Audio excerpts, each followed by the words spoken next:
So the question is, can you find a cash flowing property in California on the MLS? The answer to that question is yes. My husband and I just purchased another triplex. We now own 10 units in California, which we own and manage. And it's crazy to think that there are cash flowing deals available on the MLS for everyone to see. You just need to know how to confidently calculate your cash flow and know what properties to pick and how to negotiate when you're in escrow. So I'm gonna go over how to calculate cash flow. It's gonna be very simple.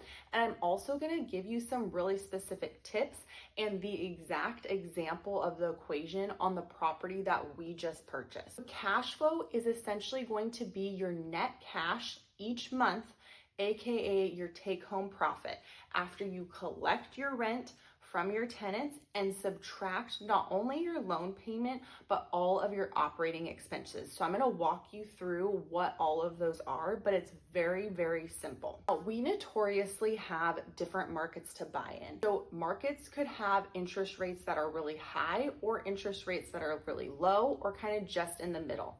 So right now, interest rates are fairly high, but they're on the decline, which I think is one of the best markets to purchase in.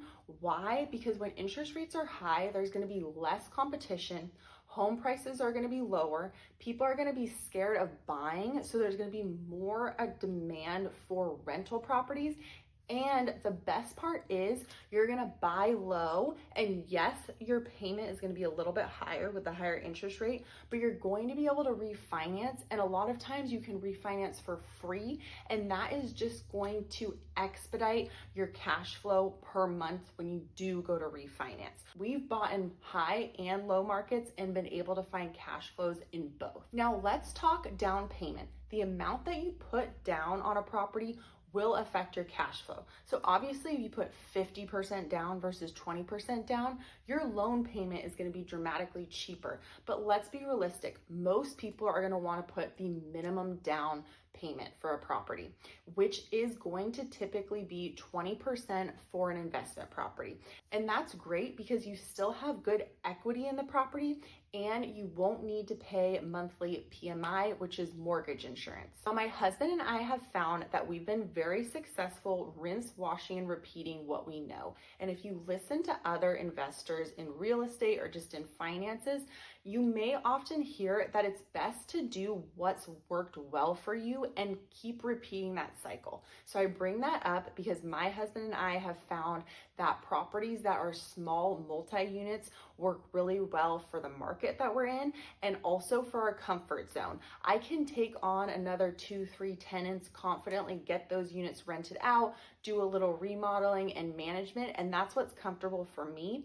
And you will also find when you run cash flow numbers on a single family versus a multi-unit, you are going to more easily create cash flow in a multi-unit situation than in a single family. In fact, the only property that we purchased into that didn't cash flow right away was a single family property. All right, now let's jump into the cash flow calculation, which I'm gonna have outlined over here. And then I'm gonna run through the specific home that we purchased and how that penciled out on a monthly basis. So first, you're gonna want to estimate what is the fair market rent for the units or the home that I'm looking at purchasing. So what I'll do is I'll go on Zillow, I'll ask our realtor, I'll go on Facebook Marketplace. I want to do checks and balances in various areas, and I want to search in that neighborhood for a similar size home, not only in square footage, but definitely in bathroom and bedroom comparison. And also I'm looking for a like kind home. So the same type of quality and caliber as the one that I'm looking at purchasing in. So that is going to be our estimated rent number or our income that we're planning on bringing in. Then you're going to subtract, of course, your loan payment and your property taxes, which in California are typically going to be 1.1% of the home purchase price. You're also going to want to subtract the homeowner's insurance, which is actually going to need to be a renter's policy, which are notoriously a little bit more than if you were occupying the home. So you can get quotes on that, but typically I found in our area, it's about $1,500 for a smaller unit, a 2-1 or a 1-1, but it could go up to $2,500, $3,000 for a 3-bed, 2-bath scenario. So it really depends on the location of the exact home and if there's any additional insurances that are going to be required for that home. So is it in a flood zone, for example? That's going to tack on an additional $1,500 right there. So once you have those major expenses estimated, then you're going to want to put in an expected vacancy expense. So typically that's going to be about 5%. A CapEx expense, which is going to need to be money that you put aside for bigger repairs like a roof, foundation, painting, flood, something major like that.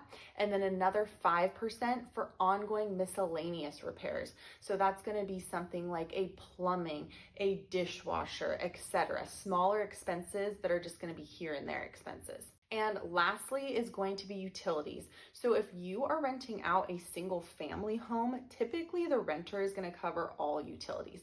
But if you are renting out multifamily, usually the landlord is going to cover some of those joint utilities. So for example, we cover water at multiple of our properties because there's no separate water meter for each of the units. And that's it. Those are going to be the total expenses. So there are a couple things that I didn't mention, which are HOA and property management. I don't recommend buying a home where you're going to pay a property manager. That is going to cut into your profits, and also no one is going to treat your property and want to make it as profitable as you will.